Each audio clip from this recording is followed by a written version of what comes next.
Good afternoon, everyone. I'll be talking on etiology and microbiology of postoperative endophthalmitis. As we know, endophthalmitis is inflammation of the inner courts of the eyeball and the intraocular cavities. Now, as the COVID cases are reducing, we are going to see a lot of backlog in our OTs, and this might be a good time to revise our microbiology of post-op endophthalmitis. Postoperative endophthalmitis is the most devastating complication of intraocular surgery, which is commonly associated with a variable visual outcome. Now, the predictors for visual outcome would be the visual acuity at the time of presentation and the causative agent. So if we want to manage these cases, it's important that we have a good guess as to what the causative agent is. This could be by the time of presentation, whether it's acute, delayed, or chronic endophthalmitis, and by what we see in the culture from the vitreous and the aquostats. But it's a hurrah moment if you can get a culture positive rate, as you can see, 66.4% in a Netherlands study, 61.8 in other studies. So the culture positive rates are very less. So where do these microbes come from into the intraocular structures?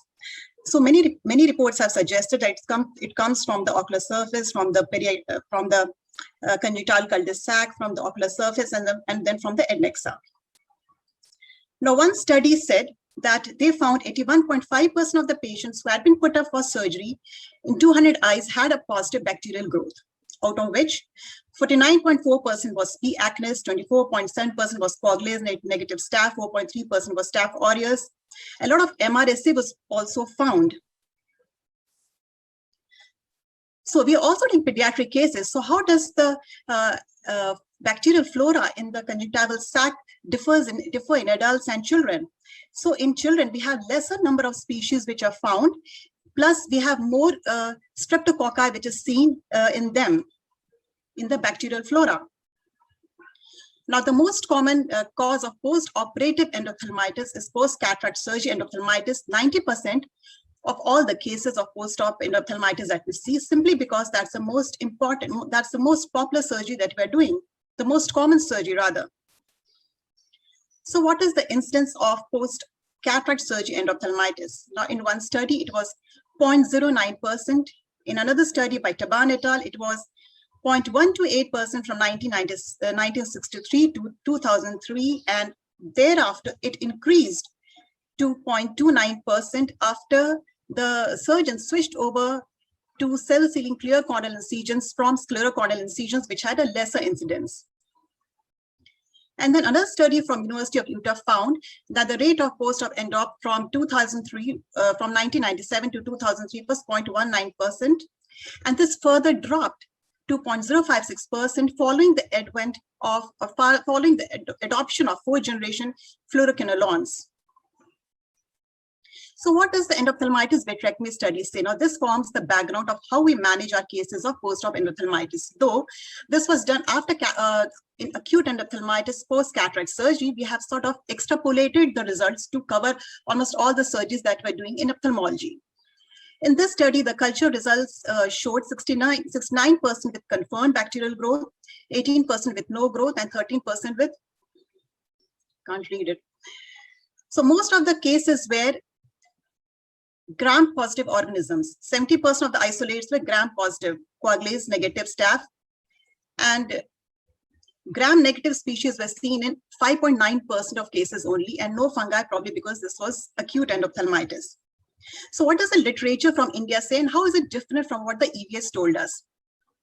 A survey from India reported that gram-positive bacteria accounted for only 53% of post-operative endophthalmitis cases, and 26% were gram-negative isolates, and 17% were fungal.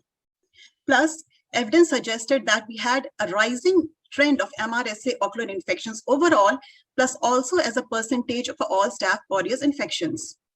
Now, this is very pertinent because gram-negative gram-negative organisms are more virulent. They produce endotoxins, and they colonize the vitreous faster than rest.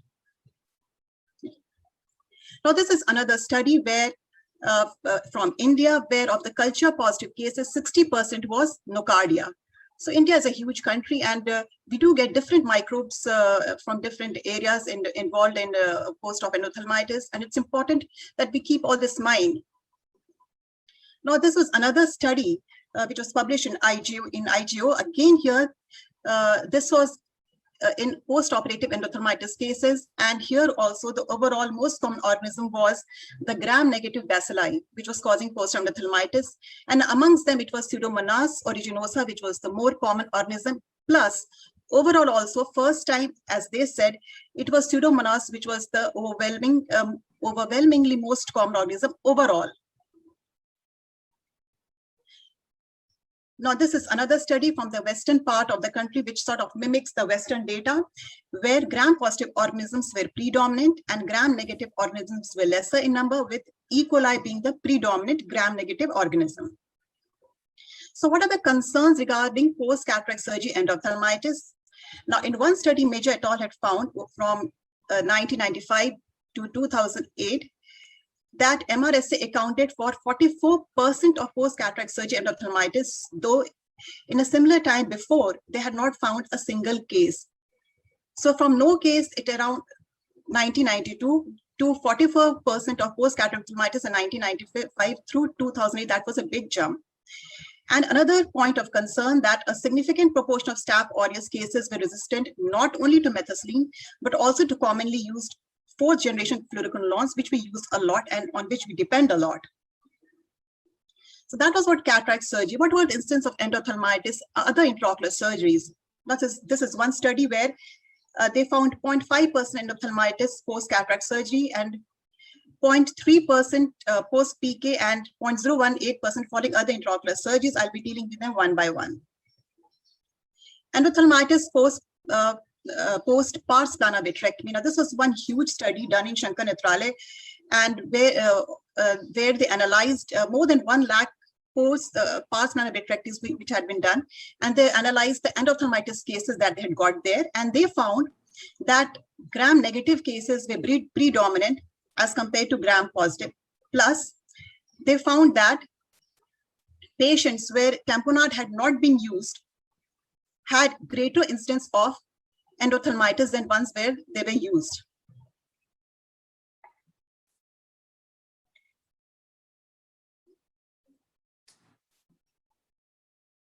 Now, this is a chart which is showing probably the same thing in the as in that article, and apart from predominance of gram-negative infections, they also had a lot of mixed infections. Now, this is another study in post-pars plana vitrectomy, 20 gauge versus 25 gauge, and these and some data from the West suggested that 20G vitrectomy was associated with lesser number of post-op endophthalmitis because these were sutured and there was less chance of hypotony, which many in the MIBS studies were found, and this did not allow ingress of any extraocular fluid and organisms. But the previous study from Shankar Nethralaya found that their conclusion was that at best it could be said that MIVS did not lead to any more increase in cases of endophthalmitis. Endophthalmitis post-trabeculectomy. Although we are doing mostly cataracts, we also do trabeculectomies, though the incidences decrease as a result of new anti-glaucoma medication. And we all know that trabeculectomy, when combined with antimetabolites, leads to thin blebs, leaks, overhanging blebs, and more instances of infection and endophthalmitis.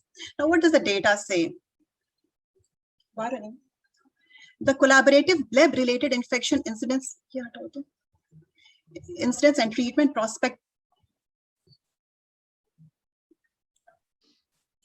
Dr. Anita, I request you to please kind. Yeah, the collaborative, can you hear me? Yes, we can. The collaborative bleb-related infection incidence and treatment study, a prospective study on bleb-related infection being conducted by Japan Glaucoma Society, determined that when antimetabolites was not used, the incidence of endophthalmitis post-trabeculectomy was 0.2 to 0.5%.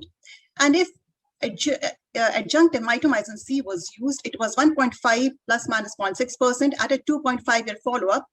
However, if the follow-up was increased to from 16 months to 8 years, if the follow-up was up till 8 years, it could be anything between 1.5 to 13.8%.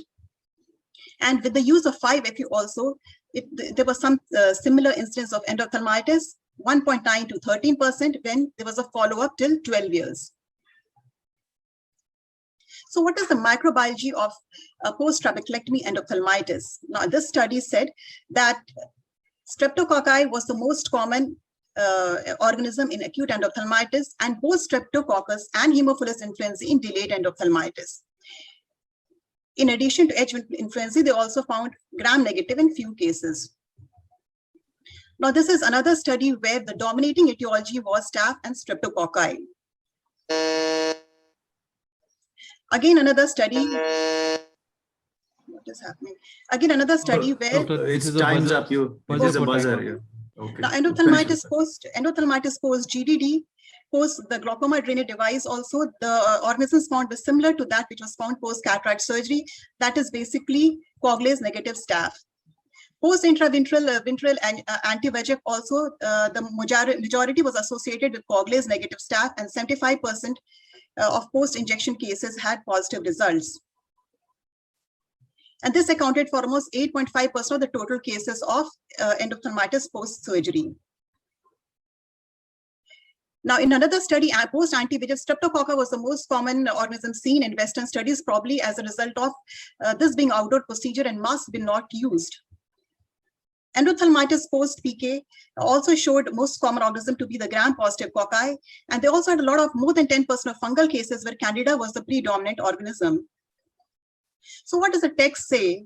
This is just a sum up of what I had said before, with post-keratoplasty being 0.382%, post-cataract surgery being 0.265%. And this is just a chart from CME iOS series on the microbe that we should think will be involved in cases of, depending upon the presentation, whether it's fulminant or acute or chronic.